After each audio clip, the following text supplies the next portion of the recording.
As we seen evolution last time in short, but now today evolution as well as theory of evolution.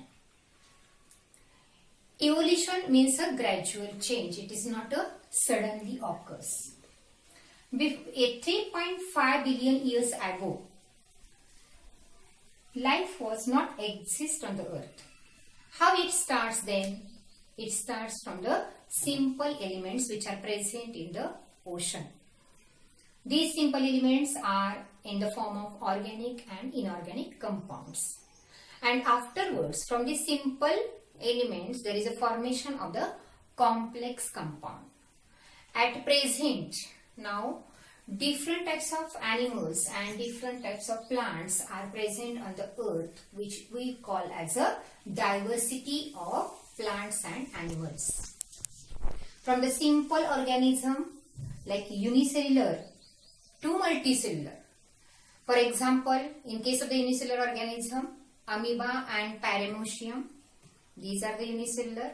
And now we saw so many multicellular animals like a whale also, means from smallest to the huge animal. This type of diversity are now present on the earth. And in case of the plants also, unicellular plant like chlorella to the huge banyan tree.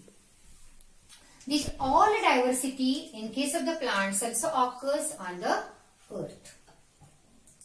Duration of these all changes required not so much small time. It requires about more than 300 crore years. And due to this gradual change, now evolution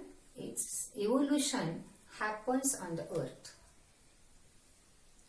We can say that different type of organisms are developed from this smaller organism. How it is possible? For that, some evidences are there. And for that, our next point is evidences of evolution. Evidences of evolution. About 6 types of evidences are there. They can prove that we are having a common ancestor. First one is morphological evidences. Morphological. So what is meant by morphological evidences? Means by observing the shape and the size as well as the structure of the external structure of that particular organism, we can say that our ancestors was same. Now, I am showing one picture to you.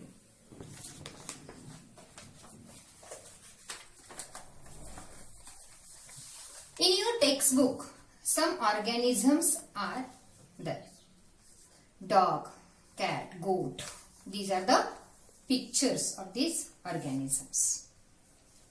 If we carefully observe the structure of nostrils, eyes, hairs, then ears, in all organisms, these structures looks similar.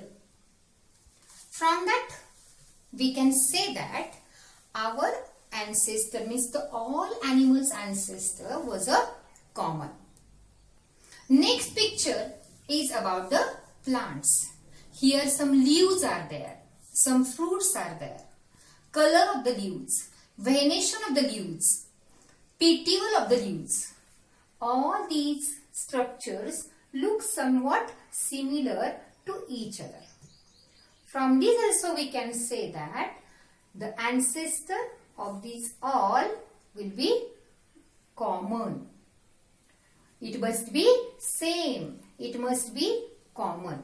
And this theory or these evidences called as a morphological evidences. Now the second type is a anatomical evidences. In case of the anatomical evidences, if you observe carefully the pictures of the given in your textbook, internal structure of the bones,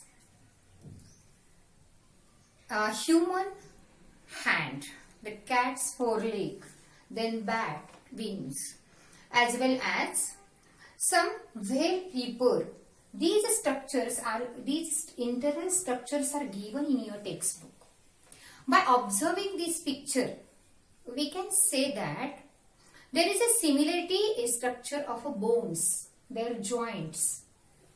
Their functions are different in respective that organisms. Respective these animals, functions are different, but the internal structure is the same. Which internal structure is same then? Joint as well as bone structure. From this we can also say that their by observing the anatomical structure and by observing the structure of joints and bones, we can say that their ancestor must be common. So this is the second point about the anatomical evidences. We see today morphological as well as anatomical evidences.